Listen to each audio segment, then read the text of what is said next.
Hello, good evening everyone. It's me Simran with you. Now semester 1 के पढ़ाई start हो चुकी है।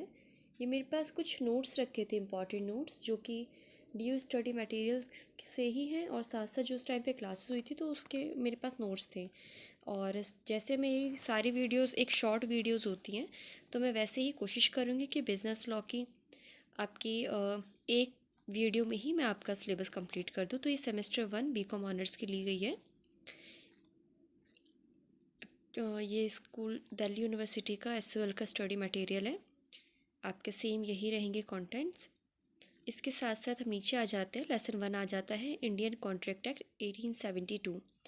एक्चुअली यहाँ पे क्या है कि मेन जो कॉन्ट्रैक्ट लाया गया था वो 1 सितंबर 1872 में लाया गया था। उसके बाद इसका अमेंडमेंट हुआ है, जो कि आप आगे देख पाएंगे।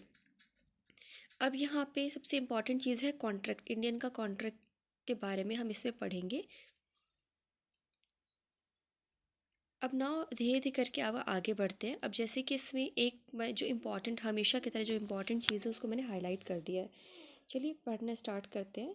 फर्स्ट है, Indian contract act applies only to those agreement which are valid and enforceable by law. यानी कि अगर इंडिया में कोई भी एग्रीमेंट बन रहा है तो वो एक वैलिड होना चाहिए और लॉ के अंदर में होना चाहिए।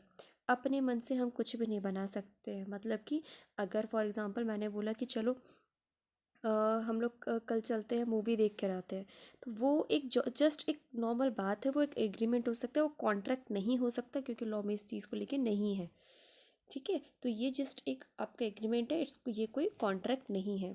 आपका एक इम्पॉर्टेंट क्वेश्चन भी आता है, अभी थोड़ा आगे बढ़ेंगे तो आएगा वो, कि हर एग्रीमेंट कॉन्ट्रैक्ट नहीं होता लेकिन हर कॉन्ट्रैक्ट एग्रीमेंट होता है। इस टाइप से क्वेश्चन आता है, वो हम आगे देखेंगे। चलिए आगे बढ़ते हैं।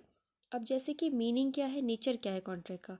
अ contract is an agreement enforceable at law made between two or more person by which right are acquired by one or more to act or forbearance on the part of other और other. कहने का वही normal मतलब, contract किसी अकेले के बीच में बनेगा नहीं। कॉन्ट्रैक्ट बनाने के लिए दो लोगों की ज़रूरत होती है, दो से अधिक भी हो सकती है। और जो आप कॉन्ट्रैक्ट बना रहे हैं वो एक जो एग्रीमेंट है आपका, वो आपका लॉ के अंदर में होना चाहिए। तो हमें इन शॉर्ट यही बताया गया है फर्स्ट में। अब जो हमारा कॉन्ट्रैक्ट है, इसको डिफरेंट डिफरेंट पार्ट में डिवाइड किया गया है। पहला, क्या क्या ज़रूरी है। तो पहला, ये दो पार्टीज़ के बीच में होना चाहिए। ठीक है, तो फर्स्ट है टू पार्टीज़। टू पार्टीज़ का मतलब है कि जो कॉन्ट्रैक्ट आप बना रहे हैं उसमें दो पर्सन होने चाहिए। इसके आगे मैंने नोट्स अपने अटैच कर दिए थे, तो वो अब आपके पास आगे आ जाएंगे। थोड़े से पुरानी है बट हाँ, ईजी वे में मैंने इसको लिखा था। सेकंड आ जाता है हमारा, फर्स्ट हमारा क्या है, दो लोग होने चाहिए। सेकंड, ये एक तरह का एग्रीमेंट होना चाहिए। एग्रीमेंट का मतलब क्या है, agreement an agreement occur when two mind meet for a common purpose. They mean that something in the same sense at a same time. The meeting of the mind is called consensus ad idem that is consent of matter. Normal सी चीज़ हम समझते हैं।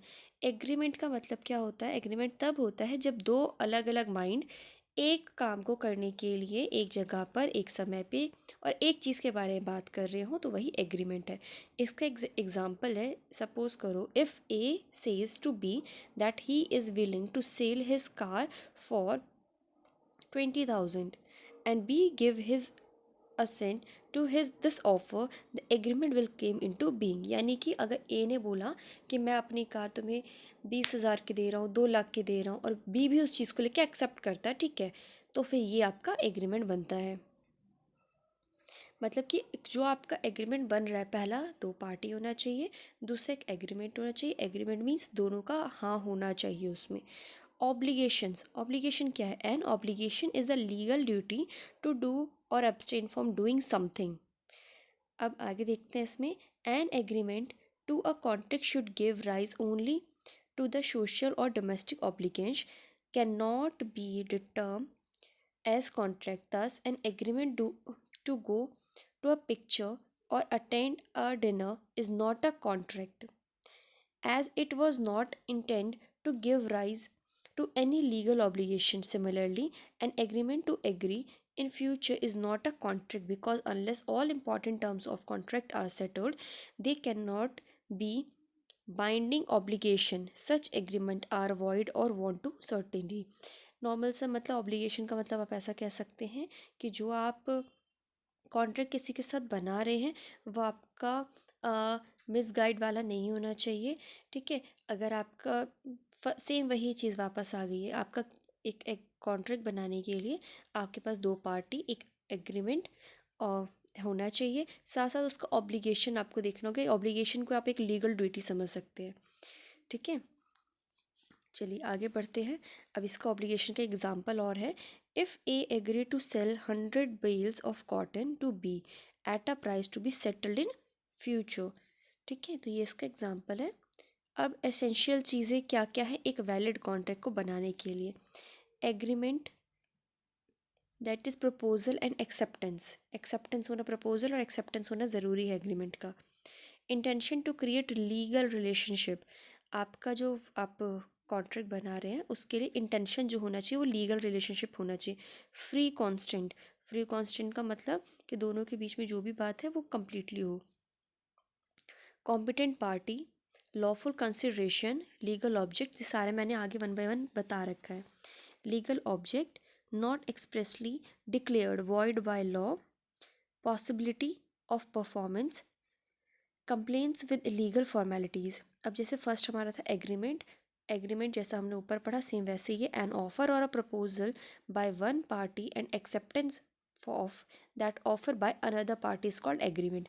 ए ने किसी चीज़ का offer दिया, B वाले ने उसको एग्री किया, तो ये आपका एग्रीमेंट कहलाता है।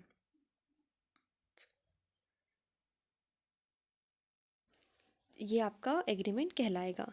नेक्स्ट आ जाते हैं intention to create a legal relationship वाले में क्या है? When an agreement is made between the parties there is intention should be to create legal relationship. जो भी आप बना रहे हैं, आप एग्रीमेंट कर रहे हैं, एग्रीमेंट किस चीज़ के बीच हो सकता है? लाइक कोई प्रॉपर्टी हो गई, कोई कार हो गई, या कुछ भी आप कोई भी एग्रीमेंट बना रहे हैं, लेकिन वो एक लॉ में लीगली होना चाहिए। नॉर्मल सा नहीं कि हाँ आप हस्बैंड वाइफ के बीच की अगर कुछ लड़ाई हो गई तो वो कोई एग्रीमेंट नहीं आएगा होगा। या क्या कहते हैं, दो फ्रेंड्स हैं, उन्होंने अपना एक दिन के लिए किसी से कुछ लिया एंड देन उस अगेन वो बोलते हैं कि तूने मुझसे लिया था, तो ये कोई आपके एग्रीमेंट्स नहीं होंगे। आपके एग्रीमेंट वो होते हैं जो एक लीगल रिलेशनशिप के अंडर में आए। अब जैसे वही एग्जांपल आ रखा है, हस्बैंड वाइफ वाला, प्रॉमिस करता है कि मैं आपको इतना दूंगा एंड फिर वो ने मना कर देता है, भूल जाता है, लाइक इस तरह से है, तो ये नहीं होगा। ठीक है, now free constant. Free constant मैंने आपको जैसे पहले बताया सेम वही है कि टू और more person are said to have constant when they agree upon the same thing in the same sense. दोनों का सेम चीज़ को लेके बात होना चाहिए। ऐसा नहीं होना चाहिए कि हाँ आपने बोला ब्लू कार बेचनी है और मतलब कि सपोज़ एक ने बोला कि ए के पास दो कार है, एग्जाम्पल वही है, ए हैज़ टू कार, ए के पास दो कार है, वो ब्लू के बारे में बात करता है और जो बी होता है वो रेड के बारे में समझता है। ठीक है, अब वो जब परचेज़ करने जाता है तो उसको पता चलता है कि बात जो है यहाँ पे रेड कार की नहीं ब्लू कलर की हो रही थी, तो ये चीज़ लेके वो मिस्टेक हो जाती है। इसीलिए बताया गया फ्री कॉन्स्टेंट मतलब जिस चीज़ के बारे में अगर ब्लू के को सेल करना है तो एक आपको ब्लू बताना हो, रेड तो रेड, दोनों का सेम होना चाहिए इंटेंस। अब competent parties क्या है? At least two parties are essential for every valid contract. A person cannot either into a contract with oneself expect in different capacity. ठीक है, इसका मतलब क्या है कि कम से कम दो पार्टी होना ज़रूरी है किसी चीज़ को बनाने के लिए, एक वैलिड कॉन्ट्रैक्ट बनाने के लिए। अब लॉ कंसिडरेशन के बारे में पढ़ लेते हैं। Law consideration is an essential element of a valid contract. Consideration is the price paid by the promisee for the obligation of the promisor. Consideration cannot be a benefit to the promisor. मतलब consideration क्या है? Consideration को आप एक इस तरह का समझ सकते हैं कि एक बहुत ज़रूरी पार्ट है एक वैलिड कॉन्ट्रैक्ट के होने के लिए। जो अमाउंट पे की जा रही है, जो पे किया जा रहा है जिस चीज़ के बदले, मतलब कोई एक थिंग होना चाहिए। लाइक मेरा कार ही ले लेते हैं, तो ए को कार बेचनी है और बी को कार खरीदनी है, तो जो कार है जिसके ऊपर बनेगा कॉन्ट्रैक्ट वो जो होगा हमारा कंसिडरेशन कहला जाएगा। लीगल ऑब्जेक्ट पे आ जाते हैं। All agreement which are not lawful can not be enforce by law. This is because court will not allow polluted hand to touch the pure fountain of justice. कहने का वही normal से मतलब कि जिस चीज़ के लिए आप कॉन्ट्रैक्ट बना रहे हैं वो लीगल होना चाहिए। अब जैसे कि A agree to sell certain goods to B, A knows that goods are to be smuggled out of the country, the contract is unlawful and unenforceable. कहने का मतलब है अब सपोज करो किसी को ड्रग्स की करनी है। अब ड्रग्स के लिए अगर आप करोगे तो वो थोड़ी आपको कोर्ट को परमिशन देगा, वो लॉ में थोड़ी है, वो आपका अनलॉफुल हो जाएगा और ना वो इन्फॉर्सेबल होगा। अब नेक्स्ट है आपका not expressly declared void. In India agreement in restrain of trade, in restrain of marriage or to do things which are impossible or are in the nature of marriage agreement etc. are expressly declared void by the Indian contract। इसको थोड़ा अच्छे से समझने के लिए अपन example पे आ जाते हैं। फॉर एग्जाम्पल देखो, A and B are competition in a business, ठीक है। B agree to pay A a sum of rupees is here would close his business. A did so, but B refused to pay him the money। कहने का मतलब है इसको अच्छे समझने के लिए, ए और बी दोनों कंपटीशन वाले हैं। सपोज करो ए जो है वो भी कपड़े की दुकान करता है, बी जो है वो भी कपड़े की दुकान करता है, ठीक है। बी ने ए से कहा कि मैं तुम्हें कुछ पैसे दूंगा और तुम अपना बिजनेस बंद कर दो। बी ने कर दिया, लेकिन बी ने अब जो हमारा ए ने अपना बिजनेस बंद कर दिया। अब जो बी पर्सन है उसने उसको पैसे देने से मना कर दिया। Here the agreement was void because it was in the nature of restraint of the trade and therefore money could not be recovered. क्योंकि ये इन दोनों के बीच की बात थी, ये कोई लॉ के बीच में नहीं आई थी, ना इस तरह का कोई एग्रीमेंट कोई कॉन्ट्रैक्ट था इनका। इट मीन्स इनके पैसे ना कोई रिकवर होंगे ना कुछ। नाउ नेक्स्ट आ जाते हैं certainly and possibility of performance. The agreement is vague or identify indefinite and the assessment of the meaning of the agreement is not possible. Such an agreement is not possible. Such an agreement cannot be enforced। ठीक है, next आ जाते हैं compliance with legal formalities. If any legal formalities of writing registration etcetera are necessary by the law, these must be satisfied in the absence of the legal formalities agreement will not be enforceable in the court of law। कहने का छोटा सा मतलब इसका समझ सकते हैं कि कोई भी अगर आपका लॉ है, कुछ भी अगर आप एग्रीमेंट बना रहे हैं तो वो आपका नॉलेजेबल होना चाहिए, मतलब दोनों के नॉलेज में रहना चाहिए। सेकंड, वो रिटर्न में आपका होना चाहिए। अब इसका सेकंड पार्ट आ जाता है ऑफ़र एंड एक्सेप्टेंस, ठीक है। तो ऑफ़र और एक्सेप्टेंस के बारे में अपन पढ़ेंगे। ऑफ़र क्या है? An offer as a proposal made by one person to another. Offer क्या है? जैसे कि मुझे कुछ कुछ सेल आउट करना है, मैंने अपना अपना प्रपोज़ल किसी के आगे रखा और मतलब अपना प्रपोज़ल किसी के सामने रखना इज़ अ ऑफ़र, ठीक है। अब समझते हैं आगे। The person who make the offer is known as a promisor, ठीक है।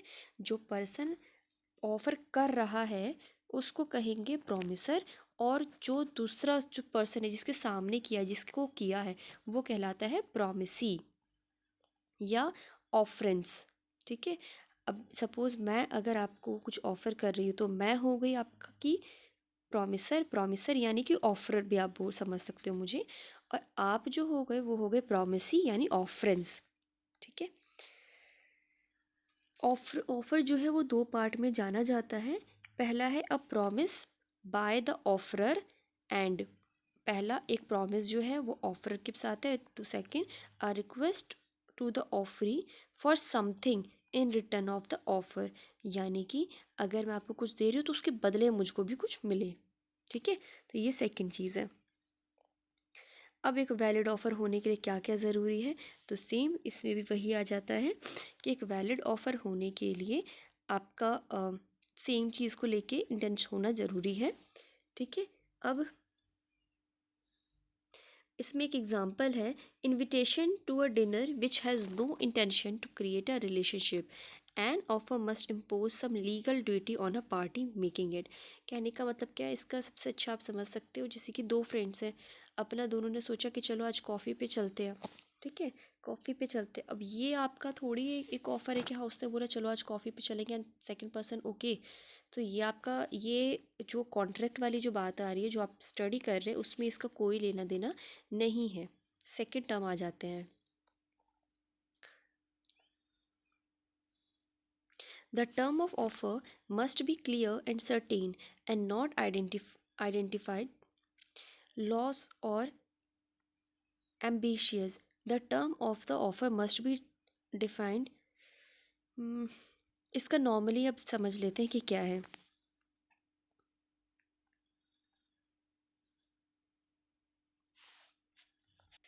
इसमें आपका नॉर्मल से हम समझ लेते हैं कि अगर हमारी किसी एक चीज़ को लेके बात हो रही है, जैसा कि हमने फ्री कॉन्स्टेंट वाले में पढ़ा था, सेम यहाँ भी आपका ऑफ़र में अगर हम पढ़ते हैं, इसमें आपका क्या है कि आप जो जिस चीज़ को लेके बात कर रहे हैं वो आपका कंप्लीट होना चाहिए। इस चीज़ को लेके हम एग्जांपल समझ लेते हैं।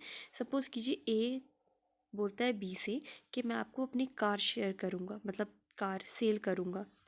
ए ओन्स 4 डिफरेंट कार्स, उसके पास 4 डिफरेंट डिफरेंट कार्स है। अब सेकंड जो बी पर्सन है उसको थोड़ी पता है किसके बारे में बात हो रही है, तो ये एक वैलिड नहीं कहलाएगा, ठीक है। सेकंड भी इसी तरह से है कि वो उसको प्रॉमिस करता है कि अगर आप मुझसे सेटिस्फाइड होंगे तो फिर मतलब वो favourably कंसाइड his application for the renewal of the contract. वो मतलब अगर उससे सेटिस्फाइड होता है तो फिर वो उसको रिन्यूअल करेगा, ठीक है। तो ये जो है इसके लिए एक लीगल रिलेशनशिप नहीं समझा जा सकता है। तो अब हम समझ लेते हैं कि जनरल स्पेसिफिक क्या होता है। तो स्पेसिफिक वाला क्या होता है कि जो हम अपना ऑफ़र कर रहे हैं वो किसी स्पेसिफिक पर्पस के ऊपर अगर है तो हमारा स्पेसिफिक आ जाएगा ऑफ़र।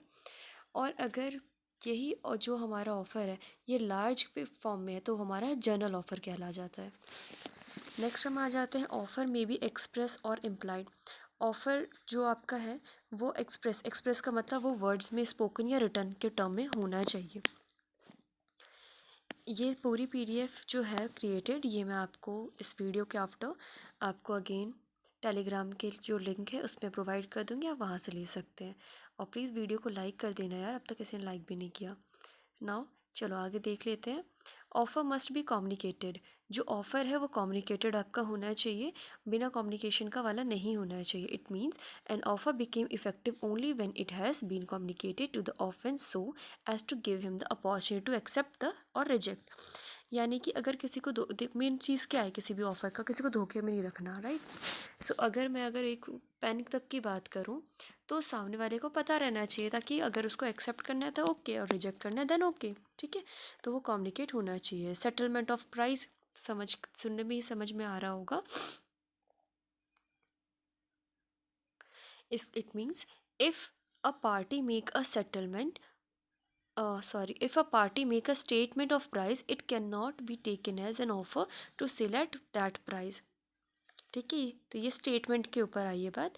अब इसका एग्जांपल अच्छा समझ रहे थे। ए आस्क टू बी, क्या will you sell us Bumper Bumper Hall Pen, telegram lowest cash price, answer paid. B replies telegraphically lowest price for bumper ball pen is rupees this. A respond by telegram we agree to buy bumper ball pen for the sum of this 900 asked by you. It was held that no contract was concluded between A and B। यानी कि आपको मैं short में इसको समझाती हूँ, ये book में से ही है, वहाँ से पढ़ पाएंगे। क्या होता है कि ए ऑफ़र देता है, ठीक है, ए बी को ऑफ़र देता है, बी जाके किसी और को बताता है, ठीक है, बी जाके किसी और को बताता है। अब क्या है, जो थर्ड पर्सन है जिसको ये अच्छा लगा उसने इस चीज़ को लेके हाँ की, लेकिन जो थर्ड पर्सन है और जो फर्स्ट पर्सन है इसके बीच में कोई कॉन्ट्रैक्ट नहीं हो पाया, इस वजह से एक वैलिड कॉन्ट्रैक्ट नहीं कहलाएगा। आ जाते हैं क्रॉस ऑफ़र। सबसे अच्छा लगता है सुनने में, क्रॉस ऑफ़र, रेवोकेशंस, ये वर्ड्स आपको नए नए सुनने में आएंगे। क्रॉस ऑफ़र का मतलब क्या होता है, क्रॉस क्रॉस का मतलब होता है यहाँ से और यहाँ से, मतलब क्रॉस, ठीक है, एक्स की तरह जो हमारा बन जाता है।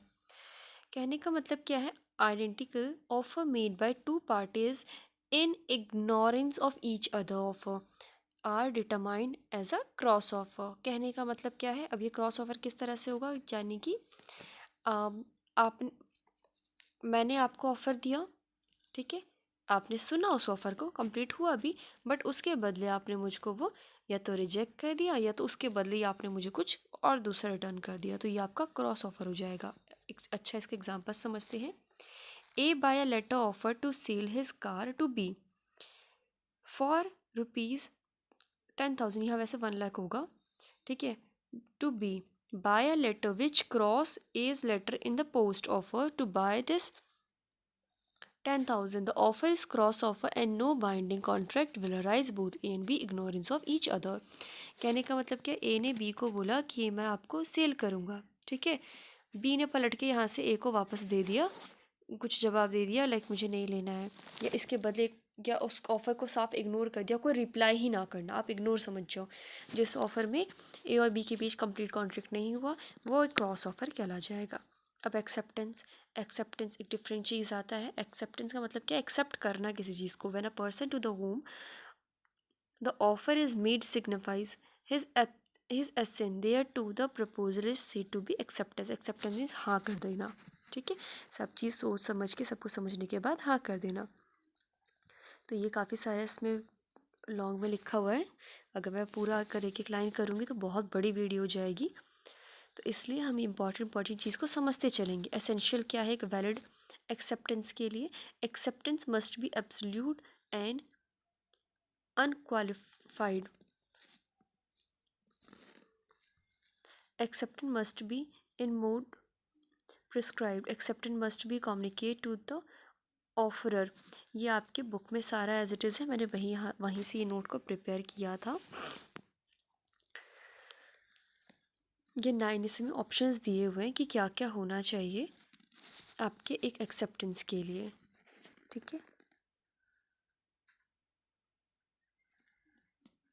नेक्स्ट आ जाता है communication of offer, acceptance and revocation, ठीक है। An offer and its acceptance to be valid must be communicated to the other party. मतलब अगेन वही है कम्युनिकेशन, मतलब एक दूसरे से बातचीत वाला,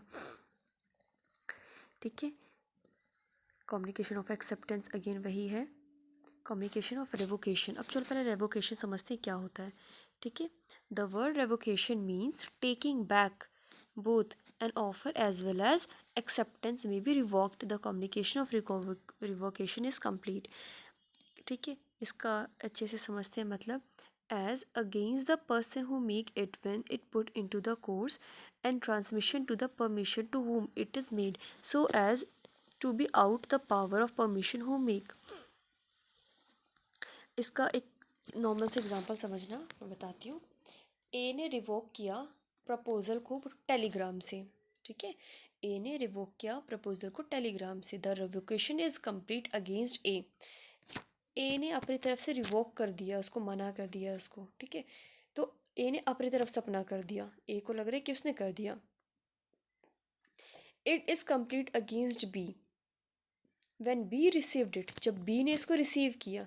B revoke his acceptance by telegram, B ने भी उसको टेलीग्राम से कर दिया, B's revocation is complete as against B. When the telegram is dispatch as against A is reach him, the time during which an offer or acceptance may be revoked is default within. इसका मतलब क्या, ये किस में आपका लिखा हुआ है, सेक्शन 5 जो है वो इसको फॉलो करता है। मतलब रिवॉक करना मतलब एक जो क्या पहुँचा पहले, यानी कि अगर एक इसका और दूसरा एग्जांपल लेती हूँ, ठीक है। सपोज दैट मेरा एक फार्म है, यानी समझ लो ए का एक फार्म है, वो उनको बेचना है, बेचना था, ठीक है, और बी को अभी वो नहीं खरीदना, ठीक है। ए ने क्या किया, अपने फर्म को बेचने की जो भी डिटेल होती है वो उन्होंने पहले बात की हुई थी, ना उन्होंने अब क्या किया कि उसकी सारी डिटेल आगे फॉरवर्ड की, रिवोक किया। अब बी जो पर्सन है, अब जिसको नहीं लेना है, उसने क्या किया, वो उसको टेलीग्राम से भेजा, और यहाँ पे टेलीग्राम वर्ड जो अपना ऐप है ये नहीं है, टेलीग्राम जो पहले ज़माने में भेजा जाता था वो यहाँ पे है, क्योंकि वो बुक के एग्जांपल से लिया गया है। एंड सपोज़ जो बी है उसने उसको फ़ोन करके बोल दिया, मीन्स जो पहले पहुँचा वो चीज़ उसमें वैलिड होगी, ऐसा बताया गया सेक्शन 5 में, ठीक है।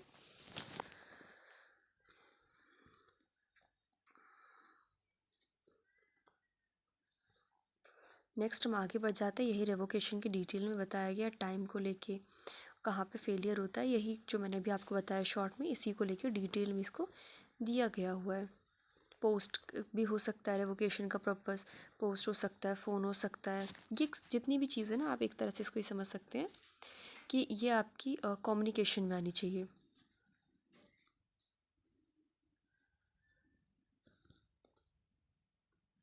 अब कैपेसिटी ऑफ पार्टी क्या होती है, सेक्शन 10 में जो बता रहा है कि आपके पास मतलब कि एक एग्रीमेंट बनाने के लिए एक इन्फॉर्सेबल बाय लॉ होना चाहिए, मस्ट भी कोई पार्टी होनी चाहिए, पार्टी मतलब दो लोग होने चाहिए कम से कम एक कॉन्ट्रैक्ट के लिए। उसमें उसके बाद क्या, सेक्शन 11 आपका बताता है कि जो आप एग्रीमेंट बना रहे हैं इसमें एज की मेजॉरिटी के अकॉर्डिंग ही बनाया जाएगा।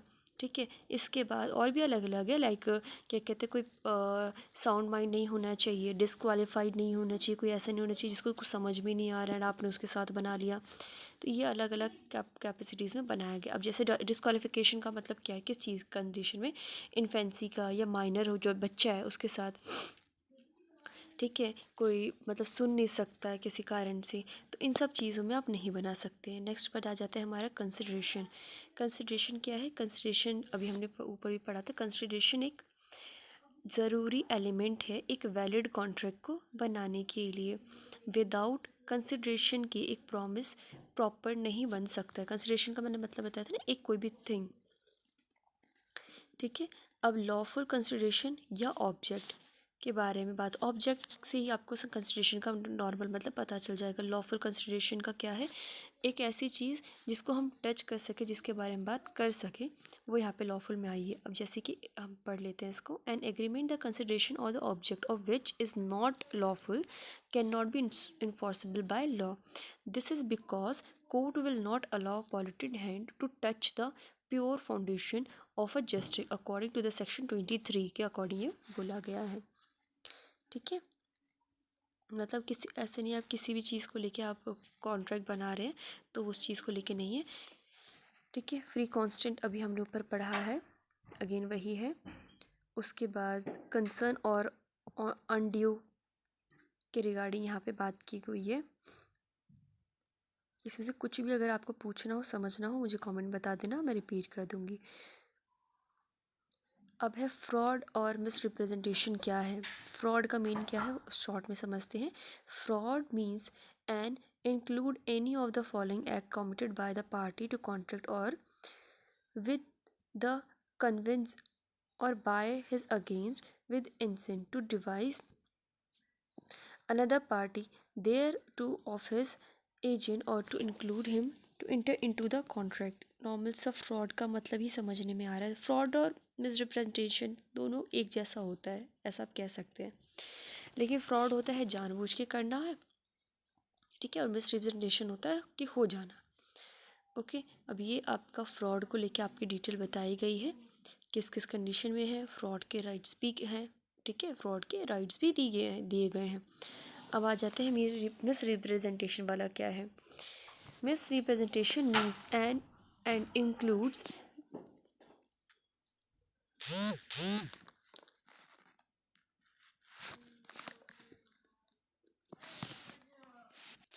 अब ये किस तरह से प्रिपेयर होता है, सपोज कर किसी एग्रीमेंट में किसी तरह का मिस्टेक हो गया, उसको नहीं पता था, तो उस कंडीशन में आपका मिस रिप्रेजेंटेशन आ जाता है। हमने ये दो चीज़ के बारे में पढ़ा। इफ़ेक्ट्स क्या क्या है यहाँ पे आपका आ जाएगा, इन दोनों के बीच में क्या क्या है, इंटेंशन क्या होता है किसी फ्रॉड का, ठीक है, और मिस रिप्रेजेंटेशन का क्या होता है, तो इसका अलग अलग करके आपको बताया। जैसे इंटेंशन क्या है, in fraud the parties intention is to deceive the other party and got the benefit from him, while in misrepresentation the party does not have any intention to devise it, make a careless misstatement of fact of only। Right भी अब आ जाते हैं, बहुत दोनों के अलग अलग हैं, ठीक है। अब जैसे फ्रॉड का जो है वो दो राइट दिया जाता है, लेकिन मिस रिप्रेजेंटेशन में ओनली एक राइट दिया जाता है। क्या है, अब जैसे फ्रॉड का तो दो है, ठीक है, लेकिन मिस रिप्रेजेंटेशन में ओनली एक दिया है कि आप जो कॉन्ट्रैक्ट है उसको अवॉइड कर दो, ठीक है। अब नेक्स्ट आ जाते हैं प्ले भी दिया हुआ है इन लोगों का, पेनल्टी भी है, ठीक है। अब आ जाते हैं वॉइड एग्रीमेंट क्या होता है, और इसका हम तो पढ़ेंगे। हाँ, ये रहा, difference between void agreement and void contract, दोनों अलग अलग हैं। अब एक और वर्ड आएगा आगे, void agreement is defined by section 2G, an agreement not enforceable by law is a void agreement. Void agreement or void contract is defined as section 2 subsection J, which is a contract which cases to be enforceable by law is a void contract since the time key is to be enforceable। कहने का मतलब अब contract और agreement में वही अंतर है, एक वॉइड जो एग्रीमेंट है वो इन्फॉर्सेबल बाय लॉ भले ही हो सकता है, इन्फॉर्सेबल बाय लॉ भले ही ना हो, लेकिन एक कॉन्ट्रैक्ट जो है वो इन्फॉर्सेबल बाय लॉ होगा, ठीक है। नेक्स्ट आ जाते हैं, ये रहा आपका वॉइड एग्रीमेंट और वॉइडेबल कॉन्ट्रैक्ट का, तो सेम वही है आपका। इसका वैलिडिटी क्या होता है, जो आपका वॉइड एग्रीमेंट है वो कभी, इसका कोई वैलिड नहीं है, लेकिन ये एक समय के लिए निश्चित है कॉन्ट्रैक्ट आपका, ठीक है। इस तरह से आपको दिया गया है। ऑफ़र भी मैंने आपको बता दिया, एसेंशियल एलिमेंट्स वैलिड ऑफ़र बनाने के लिए, ये रिवीजन था एक्चुअली, बुक के क्वेश्चन आंसर्स थे तो उसका रिवीजन है पूरा। नेक्स्ट हम आगे बढ़ जाते हैं। नाउ जैसे कि ऊपर जो भी हमारा बीता है, ये सारे क्वेश्चंस थे, उसके मैंने आंसर सॉल्व किए हुए हैं और ये PDF मैं आपको शेयर कर दूँगी किस किस तरह के क्वेश्चंस थे। नाउ आज इसका ही फर्स्ट लेसन के फर्स्ट यूनिट का ही सेकंड चैप्टर आ जाता है, discharge of contract. A contract is discharge when the obligation created by it come to an end. A contract may be discharge in and the following ways. किस किस condition में इसको discharge हो सकता है, by agreement, by performance of the contract, by lapse of time, by operation of law, by material alteration, by subsequent impossibility of the performance और by the breach. ये process, ये थिंग्स थे आपके डिस्चार्ज की। Remedies for breach of contract की क्या क्या remedies हैं, तो ये आपका आ गया, recession of contract, damage, quantum merit, specific performance और इंजक्शन। अब आपका डैमेज से तो आप समझ ही सकते हैं किसी भी चीज़ का ख़राब होना। डैमेज के अलग अलग टाइप आपके, जैसे ऑर्डिनरी, स्पेशल, एक्सप्लेनरी और नॉमिनल डैमेज। क्वांटम मेरिट हमने पढ़ा, क्वांटम मेरिट क्या है वो पर समझ थे। क्वांटम जो वर्ड है वो क्वांटम मेरिट मीन होता है कि मेरिटेड या मच एज अर्नड, ज़्यादा अर्न करने का। अब इसके कुछ केसेस हैं जो कि बुक में थे, एक एग्जांपल जैसे पेंटर का एक एग्जांपल दिया गया है बुक में, या पार्टी बी का दिया हुआ है, या कॉम्पिटिशन ऑफ कॉन्ट्रैक्ट का राइटर और पब्लिशर के बीच एक दिया हुआ है, तो ये आपको बुक में पढ़ने को मिल जाएंगे। उसके बाद क्वासी कॉन्ट्रैक्ट भी है, वो आपको इसका लेसन 3 है। उसमें क्या है, injustice enrichment of one person at the cost to another. इसमें भी अलग अलग आपके मिल जाते हैं, जैसे सेक्शन 69 में payment made by interested person और पार्टी। तो इस तरह से आपका यूनिट 1 ख़त्म हो जाता है, नीचे आ जाता है आपका यूनिट 2, जो कि हम नेक्स्ट वीडियो में इसको कंप्लीट करते हैं। अगर आपको यूनिट 1 में कुछ भी पूछना हो, कोई भी कंसर्न, प्लीज़ शेयर करना। वीडियो अच्छा लगा हो तो प्लीज़ लाइक कर देना, सब्सक्राइब कर देना, और अगर ठीक हो तो फिर मेरे को बताना, मैं नेक्स्ट यूनिट अपलोड कर दूँगी। Bye bye, take care.